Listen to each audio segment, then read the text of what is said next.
नमस्कार, सुप्रभात। आप देख रहे हैं खबर दिल्ली और समय हो चला है दिल्ली की 25 बड़ी खबरों को जानने का। इससे पहले यदि आप वीडियो को लाइक नहीं किए हैं तो लाइक कर दीजिए और चैनल को सब्सक्राइब कर लीजिए। तो आइए एक नजर डालते हैं 25 बड़ी खबरों पर फटाफट अंदाज में।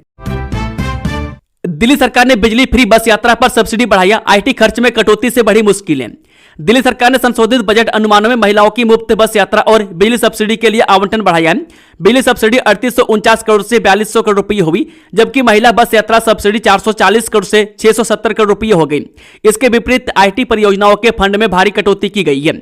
बता दें कि वित्त विभाग द्वारा हाल ही में जारी किए गए रिवाइज्ड एस्टीमेट के आंकड़ों से पता चला है कि बिजली सब्सिडी के लिए खर्च बढ़ाकर लगभग 4200 करोड़ रुपये कर दिया गया, जबकि इस साल के लिए बजट एस्टीमेट यानी कि बीई 3849 करोड़ रुपये था। यह बदलाव उपभोक्ताओं के नंबर बढ़ने के कारण बिजली सब्सिडी स्कीम के तहत बकाया चुकाने और ज्यादा मांग को पूरा करने के लिए उठाया गया है। दिल्ली में जहां झुग्गी वहीं मकान का सपना होगा साकार। 52,000 से ज्यादा फ्लैट का डीडीए करेगा अगले 2 साल में निर्माण। दिल्ली आर्थिक सर्वेक्षण 2025-26 रिपोर्ट के अनुसार राजधानी में जहां झुग्गी वहीं मकान योजना के तहत 52,584 फ्लैटों का निर्माण किया जाएगा। अब तक 24,524 फ्लैट बन चुके हैं, जबकि 28,060 निर्माणाधीन है। में कुल परियोजना लागत 2750 करोड़ 91 लाख रुपये है। बता दें कि दिल्ली की स्काई लाइन अब सिर्फ ऊंची इमारतों की नहीं बल्कि किफायती सम्मान की पहचान बनने वाली है। दिल्ली आर्थिक सर्वेक्षण 2025-26 की रिपोर्ट ने साफ कर दिया है कि राजधानी में जहां झुग्गी वहीं मकान का सपना अब फाइलों से निकलकर धरातल पर कंक्रीट का आकार ले रहा है। इस रिपोर्ट के अनुसार केंद्र सरकार द्वारा स्वीकृत अनेक आवास परियोजनाओं के तहत कुल 2750 करोड़ 91 लाख रुपए की लागत से 52,584 फ्लैटों का निर्माण कार्य किया जाएगा। अब तक 24,524 फ्लैटों का निर्माण किया जा चुका है। 28,060 फ्लैटों का निर्माण कार्य विभिन्न चरणों के तहत किया जा रहा है। प्रवासी मजदूर और छात्रों को उपलब्ध होगा छोटा सिलेंडर। आधार कार्ड दिखाने पर मिलेगा नोटिफिकेशन जल्द। पेट्रोलियम मंत्रालय द्वारा जल्द ही प्रवासी मजदूरों और छात्रों को 5 किलो का छोटू एलपीजी सिलेंडर उपलब्ध कराएगा। यह आधार कार्ड पर 100 रुपये प्रति किलो की दर से मिलेगा। इससे उन लोगों को बड़ी राहत मिलेगी जो अवैध रूप से महंगे सिलेंडर भरवा रहे थे। इसकी अधिसूचना 1-2 दिन में आने की उम्मीद है। मामले से जुड़े राष्ट्रीय स्तर के गैस वितरकों के एसोसिएशन के एक पदाधिकारी ने बताया कि पेट्रोलियम मंत्रालय तथा तेल कंपनियों के साथ शनिवार को वेबिनार में महानगरों में रहते प्रवासी लोगों तथा छात्रों को ही दिक्कतों पर चर्चा हुई, जिसमें तय हुआ कि उन्हें छोटू सिलेंडर की आपूर्ति बहाल की जाए। साथ ही गली मोहल्लों में अवैध रूप से छोटे सिलेंडरों की रिफिलिंग करते हुए दुकानदारों के विरुद्ध अभियान चलाया जाए। दिल्ली में हनुमान जयंती की धूम। 1000 से अधिक जगहों पर होगा आयोजन। सीएम से सार्वजनिक अवकाश की मांग। दिल्ली में 2 अप्रैल को हनुमान जयंती मनाने की तैयारी तेज है, जिसमें 1000 से अधिक भव्य आयोजन होंगे। किनॉट प्लेस स्थित प्राचीन हनुमान मंदिर के महासचिव ने उपराज्यपाल और मुख्यमंत्री से इस दिन सार्वजनिक अवकाश घोषित करने की मांग की है। बता दें कि हनुमान भक्तों में 2 अप्रैल को हनुमान जयंती मनाने को लेकर तैयारियां तेज हैं। मध्य दिल्ली व नई दिल्ली की गलियों में स्थित स्थानीय मंदिरों से लेकर दिल्ली के प्रमुख मंदिरों में अभी से उत्साह का माहौल है। हनुमान जयंती पर मंदिरों में भव्य सजावट, हनुमान चालीसा का पाठ, भंडारे के साथ सुंदर झांकियां निकाली जाएंगी। मुखर्जी नगर में यूपीएससी की चर्चित टीचर नीतू मैम के मकान में लगी आग। दमकल ने 6 लोगों को किया रेस्क्यू। एक झुलसा। मुखर्जी नगर में रविवार देर रात एक मकान में भीषण आग लग गई। दमकल कर्मियों ने 6 लोगों को सुरक्षित बाहर निकाला, जिनमें प्रसिद्ध शिक्षक नीतू मैम भी शामिल थी। पवन कुमार उम्र 32 वर्ष नामक व्यक्ति 25 से 30% झुलस गए और उन्हें अस्पताल में भर्ती कराया गया। सूचना मिलते ही घटनास्थल पर 3 वाटर टैंकर, 1 वाटर बाउजर, 1 क्यूआरवी और 1 टर्न टेबल लेडर भेजी गई। राहत कार्य की निगरानी एडीओ नितिन, एसटीओ राम गोपाल और एसओ राजेश ने की। दिल्ली में 100 वर्ग मीटर से बड़े प्लॉट पर रेन वाटर हार्वेस्टिंग होगा अनिवार्य। उल्लंघन पर 5 लाख तक का जुर्माना। दिल्ली में 100 वर्ग मीटर से बड़े प्लॉटों पर वर्षा जल संचयन प्रणाली अनिवार्य करने का प्रस्ताव है। एनजीटी के निर्देशों के बाद डीपीसीसी ने यह कदम गिरते हुए भूजल स्तर को रोकने के लिए उठाया है। नियम का उल्लंघन करने पर 50,000 से 5 लाख रुपए तक का जुर्माना लगेगा। रॉलेट एक्ट मामले में जलियांवाला बाग से पहले दिल्ली में हुआ था नरसंहार। राष्ट्रपति से मिलेंगे विजेंद्र गुप्ता। दिल्ली में 30 मार्च 1919 को रॉलेट एक्ट के विरोध में हुए नरसंहार में 50 से अधिक लोग मारे गए थे, जो जलियांवाला बाग से पहले हुआ था। दिल्ली विधानसभा अध्यक्ष विजेंद्र गुप्ता इस घटना के शहीदों की याद में बलिदान स्मारक बनाने का प्रयास कर रहे हैं। वे राष्ट्रपति द्रौपदी मुर्मू से मिलकर दिल्ली विधानसभा के इतिहास पर एक पुस्तक भेंट करेंगे, जिसमें इस नरसंहार का उल्लेख है। नए सेशन के लिए फीस नहीं बढ़ा सकेंगे प्राइवेट स्कूल, शिक्षा निदेशालय दिल्ली ने जारी की एडवाइजरी। देश भर के स्कूलों में 1 अप्रैल से नया सेशन शुरू हो रहा है। इसे देखते हुए इन दिनों अभिभावकों की तैयारियां जारी हैं। अभिभावक बच्चों की स्टेशनरी खरीद रहे हैं, इससे उनका खर्चा बढ़ा हुआ है। तो वहीं प्राइवेट स्कूलों की तैयारियां भी जारी हैं। कई प्राइवेट स्कूलों ने नए सेशन के लिए फीस बढ़ा दी है, तो वहीं कई प्राइवेट स्कूल फीस बढ़ाने की तैयारी कर रहे हैं। इस बीच दिल्ली के शिक्षा निदेशालय ने प्राइवेट स्कूलों के लिए एडवाइजरी जारी की है। शिक्षा निदेशालय की तरफ से जारी एडवाइजरी के अनुसार प्राइवेट स्कूल फिलहाल फीस नहीं बढ़ा सकेंगे। लश्कर ए तैयबा के आतंकी शब्बीर को दिल्ली पुलिस ने किया गिरफ्तार। आईएसआई के इशारे पर रच रहा था साजिश। दिल्ली पुलिस की स्पेशल टीम ने प्रतिबंधित आतंकी संगठन लश्कर ए तैयबा के आतंकी को गिरफ्तार किया। आतंकी की पहचान शब्बीर अहमद लोन के रूप में हुई है। आरोपी हाल ही में मेट्रो पोस्ट केस में पकड़े गए लश्कर ए तैयबा मॉड्यूल का हैंडलर था। जांच में सामने आया है कि वह बांग्लादेश में बैठकर भारत विरोधी गतिविधियों को अंजाम दे रहा था। यह पूरा नेटवर्क पाकिस्तान की खुफिया एजेंसी आईएसआई के इशारे पर संचालित हो रहा था। निगम कानून में बड़े बदलाव की तैयारी में। एमसीडी छोटे उल्लंघनों पर नहीं चलेगा आपराधिक मुकदमा। एमसीडी दिल्ली नगर निगम अधिनियम में बड़े संशोधन प्रस्तावित कर रहे हैं। इसका उद्देश्य छोटे उल्लंघनों को अपराध की श्रेणी से बाहर कर ईज ऑफ लिविंग और ईज ऑफ डूइंग बिजनेस को बढ़ावा देना है। अब छोटे मामलों में कारावास की जगह तर्कसंगत आर्थिक दंड का प्रावधान होगा, जिससे नागरिकों और व्यापारियों को अनावश्यक कानूनी उलझनों और बोझ से मुक्ति मिलेगी। बता दें कि दिल्ली नगर निगम द्वारा जारी एक बयान के मुताबिक दिल्ली नगर निगम अधिनियम 1997 में बड़े संशोधन और सुधार प्रस्तावित किए गए, जिनके अनुसार छोटे छोटे नियमों के उल्लंघनों को अपराध की श्रेणी से बाहर कर नागरिक के अनुकूल व्यवस्था को मजबूत किया जाएगा। ईएमआई के नाम पर वसूली और मारपीट। दिल्ली पुलिस ने बेनकाब किया फर्जी रिकवरी एजेंटों का गिरोह। कैसे हुआ खुलासा, जानने पूरी जानकारी। दिल्ली के पूर्वी जिले के सकूरपुर पुलिस स्टेशन ने बैंक के फर्जी वसूली एजेंट बनकर सड़क किनारे जबरन वसूली करने वाले एक संगठित गिरोह का भंडाफोड़ किया। गिरोह ने मोबाइल ऐप का इस्तेमाल करके उन वाहनों की पहचान की जिन पर ईएमआई बकाया थी। पुलिस ने गिरोह के 4 सदस्यों को गिरफ्तार करते हुए इनके कब्जे से 5 मोबाइल फोन और 1 कार बरामद किया है। सोनिया गांधी की तबीयत को लेकर आया अपडेट। सर गंगाराम अस्पताल के डॉक्टरों ने दी अहम जानकारी। कांग्रेस संसदीय दल के अध्यक्ष और वरिष्ठ नेता सोनिया गांधी की स्वास्थ्य स्थिति को लेकर सर गंगाराम अस्पताल ने नया अपडेट जारी किया।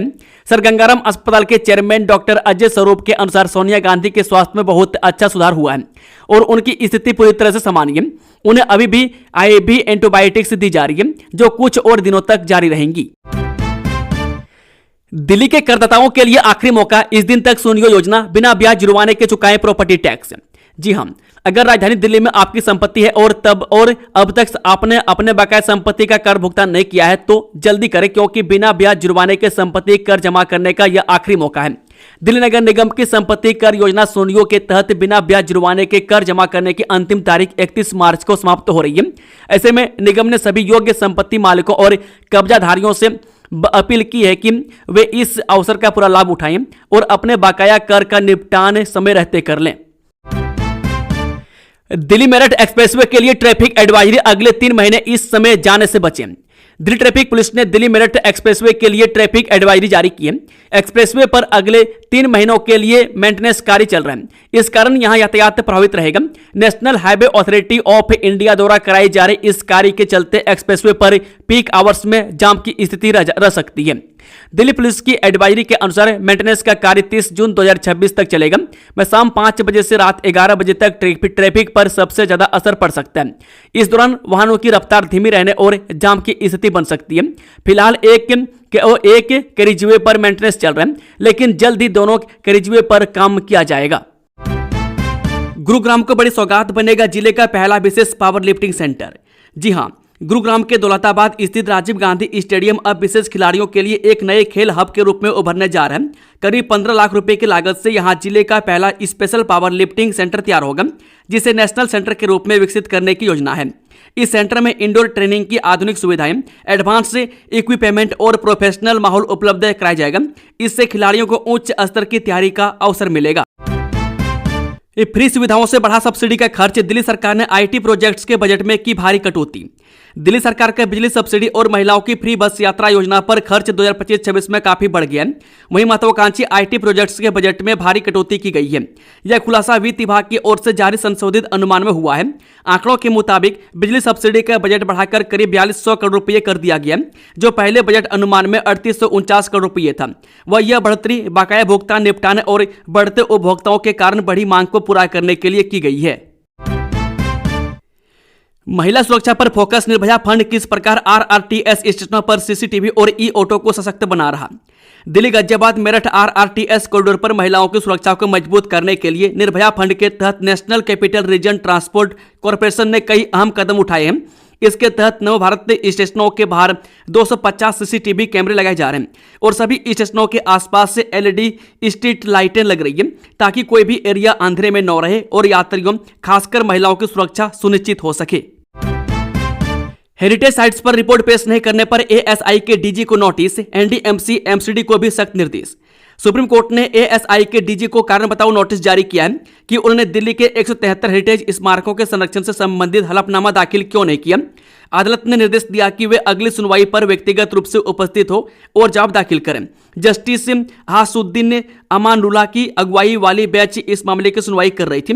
यह याचिका राजीव सूरी ने दायर की है। यह मामला मूल रूप से लोधी काल के स्मारक शेख अली की गोमटी में संबंधित था, जिसे बाद में अन्य संरक्षित ऐतिहासिक इमारतों तक एक्सटेंड कर दिया गया। इस सप्ताह में 24 घंटा पानी सप्लाई के लिए बड़े हिस्से की होगी स्टडी। डीजेबी कर रहा तैयारी। दिल्ली के 66.8% हिस्से में 24 घंटे पानी सप्लाई के लिए दिल्ली जल बोर्ड ने नेट रेवेन्यू वाटर सप्लाई का स्टडी प्लान तैयार किया है। इसमें कच्चे जल स्रोतों और आवंटन का आकलन किया जाएगा। जल बोर्ड के जिन 9 वाटर ट्रीटमेंट प्लांटों से पानी सप्लाई होती है, उनकी एक इन्वेंट्री भी तैयार की जाएगी, ताकि यह पता चला सके कि प्लांटों की वास्तविक ट्रीटमेंट कैपेसिटी कितनी है और भविष्य में जनसंख्या बढ़ने के बाद दिल्ली में कुल कितने वाटर ट्रीटमेंट प्लांट लगाने होंगे। रेगिस्तान के जहाज से दिल्ली में शराब की सप्लाई। पुलिस से बचने का गजब का था तरीका, ऐसे हत्थे चढ़ा आरोपी। दिल्ली पुलिस के दक्षिण जिला स्पेशल स्टाफ ने अवैध शराब तस्करी के एक अनोखे नेटवर्क का भंडाफोड़ करते हुए एक आरोपी को गिरफ्तार किया है। खास बात यह है कि तस्करी के लिए ऊंटों का इस्तेमाल किया जा रहा था, ताकि पुलिस चेकिंग से बचा जा सके। पुलिस को 29 से 30 मार्च की रात गुप्त सूचना मिली कि फरीदाबाद से संगम बिहार के जंगल रास्तों के जरिए दिल्ली में अवैध शराब लाई जा रही है। इसके बाद स्पेशल स्टाफ ने तुरंत कार्रवाई करते हुए संगम बिहार के जंगल क्षेत्र में जाल बिछाया। आरोपी को उस समय पकड़ लिया जब वह 2 ऊंटों के जरिए शराब की खेप लेकर जा रहा था। पुलिस ने आरोपी के पास से 39 कार्टन अवैध शराब यानी कि 1938 क्वार्टर तस्करी में इस्तेमाल किए गए 2 ऊंट शराब ढोने के उपकरण बरामद किए गए। बरामद ऊंटों को सुरक्षित कर संबंधित विभाग को सौंप दिया गया। प्रतिष्ठा से मोह नहीं रखना चाहिए। अनुराधाचार्य के मामले में दिल्ली हाईकोर्ट की सख्त टिप्पणी। दिल्ली हाईकोर्ट ने धार्मिक उपदेशक अनुराधाचार्य की याचिका पर सुनवाई करते हुए महत्वपूर्ण टिप्पणी की। कोर्ट ने कहा कि कोई भी व्यक्ति अपनी प्रतिष्ठा से बांधा नहीं रह सकता और उसे आलोचना से ऊपर होना चाहिए। दिल्ली में एफओबी सुधारने की तैयारी। 8 नए फुट ओवर ब्रिज बनेंगे। 100 से ज्यादा के मेंटेनेंस में कॉर्पोरेट की एंट्री। जी हां, दिल्ली में अगले वित्त वर्ष से फुट ओवर ब्रिज की स्थिति सुधारने की उम्मीद है। सरकार नए एफओबी बनाने के साथ साथ पुराने पुलों के रखरखाव के लिए कॉर्पोरेट घरानों जैसे इंडियन ऑयल की मदद ले रही है। बैंक जाने से पहले डेट चेक कर लें। दिल्ली एनसीआर के बैंकों में 10 दिन बंद रहेंगी सेवाएं। देखें अप्रैल का कैलेंडर। अप्रैल 2026 में दिल्ली एनसीआर में बैंक कुल 10 दिन बंद रहेंगे, जबकि देश भर में 14 दिन की छुट्टी होंगी। भारतीय रिजर्व बैंक के कैलेंडर के अनुसार इनमें राष्ट्रीय अवकाश, क्षेत्रीय त्योहार, दूसरे चौथे शनिवार और रविवार शामिल है। दिल्ली के द्वारका में 2 पक्षों में चाकूबाजी। एक की मौत। वारदात को सांप्रदायिक रंग देने की कोशिश। दक्षिण पश्चिम दिल्ली के द्वारका जिले के मधु बिहार में चाकूबाजी की घटना में 4 लोग घायल हुए, जिनमें से 1 की मौत हो गई। 3 अन्य का इलाज जारी है। पुलिस ने इलाके में सतर्कता बढ़ा दी है और आरोपियों की तलाश कर रही है। दिल्ली के पुल प्रहलादपुर में पति बना हैवान। 5 किलो वाले एलपीजी सिलेंडर से पीट कर पत्नी को मार डाला। दक्षिण पश्चिम दिल्ली के पुल प्रहलादपुर में एक घरेलू विवाद के चलते पति सुरेश ने अपनी पत्नी पूनम की छोटे एलपीजी सिलेंडर से वार कर हत्या कर दी। पूनम को एम्स ट्रॉमा सेंटर ले जाया गया, जहां उसे मृत घोषित कर दिया गया। इंडिया ट्राइब्स फेस्ट में जनजातीय उत्पादों की रिकॉर्ड बिक्री। लोकल से ग्लोबल बन रहे कारीगर। सुंदर नर्सरी में आयोजित भारत ट्राइब्स फेस्ट 2026 में जनजातीय उत्पादों की बिक्री 12 दिनों में 3 करोड़ रुपये पार कर गई। यह आयोजन जनजातीय उत्पादों को लोकल से ग्लोबल बनाने में सफल रहा है। Merisa time less tribal brand भी लॉन्च किया गया। मैं जनजातीय कार्य राज्य मंत्री दुर्गादास उइके ने वन धन कॉन्क्लेव का उद्घाटन करते हुए सरकार के प्रयासों पर प्रकाश डाला। यमुना बाढ़ क्षेत्र से 1426 एकड़ भूमि अतिक्रमण मुक्त, दिल्ली में बाढ़ रोकने की तैयारी। एनजीटी द्वारा 2023 की बाढ़ रिपोर्ट पर संज्ञान लेने के बाद दिल्ली सरकार ने हलफनामा दायर किया है। इसमें बताया गया कि यमुना बाढ़ क्षेत्र से 1426 एकड़ भूमि अतिक्रमण मुक्त कराई गई है। मैं दिल्ली विकास प्राधिकरण ने यह भूमि वापस ली है। भविष्य में ऐसी बाढ़ रोकने के लिए मजनू का टीला से निगम बोध घाट तक दीवार बनाने सहित कई योजनाएं बनाई गई है। पूर्वी दिल्ली के पटपड़गंज औद्योगिक क्षेत्र में 10 दिनों से सीवर ओवरफ्लो, लोग परेशान, बीमारियों का बड़ा खतरा। पूर्वी दिल्ली के पटपड़गंज औद्योगिक क्षेत्र में 10 दिनों से सीवर ओवरफ्लो की समस्या है। सड़कों पर गंदा पानी बहने से आवाजाही मुश्किल हो गई है और बीमारियों का खतरा बढ़ गया है। फैक्ट्री संचालकों का आरोप है कि नियमित सफाई न होने के कारण यह स्थिति है, जिस पर अधिकारी ध्यान नहीं दे रहे। स्थानीय विधायक ने सोमवार तक समाधान का आश्वासन दिया है। शालीमार बाग में अतिक्रमण मामले पर भाजपा और आम आदमी पार्टी आमने सामने, राजनीतिक रंग देने का लगा आरोप। शालीमार बाग में अतिक्रमण विरोधी कार्रवाई पर भाजपा और आम आदमी पार्टी आमने सामने है। आप इसे गरीबों के घरों पर कार्रवाई बता रही है। मैं सौरभ भारद्वाज ने एक बच्चे का वीडियो साझा किया। भाजपा ने इसे राजनीतिक रंग देने का आरोप लगाया। कहा कि पूर्व आप विधायक वंदना कुमार ने अस्पताल की सड़क पर कब्जा किया था। भाजपा ने आप पर भ्रम फैलाने का आरोप लगाया। दिल्ली के 72 वार्ड की खत्म होगी कूड़े की समस्या, 7 साल के लिए दिया जाएगा टेंडर। दिल्ली के 72 वार्डों में 2 साल से चली आ रही कूड़े की समस्या जल्द खत्म होगी। एमसीडी ने कूड़ा उठाने वाली एजेंसियों के लिए टेंडर प्रक्रिया पूरी कर ली है। सोमवार को अस्थायी समिति की बैठक में प्रस्ताव को मंजूरी मिलेगी। नई नीति के तहत एजेंसियां घर घर से कूड़ा उठाने के साथ साथ ग्रीन वेस्ट और नालियों की गाद भी साफ करेंगी। दोस्तों, खबरों का सिलसिला समाप्त होता है। अगर जानकारी पसंद आई तो वीडियो को लाइक, शेयर, चैनल को सब्सक्राइब जरूर से जरूर कर लें। Thank you, all the best. जय हिंद, जय भारत, वंदे मातरम।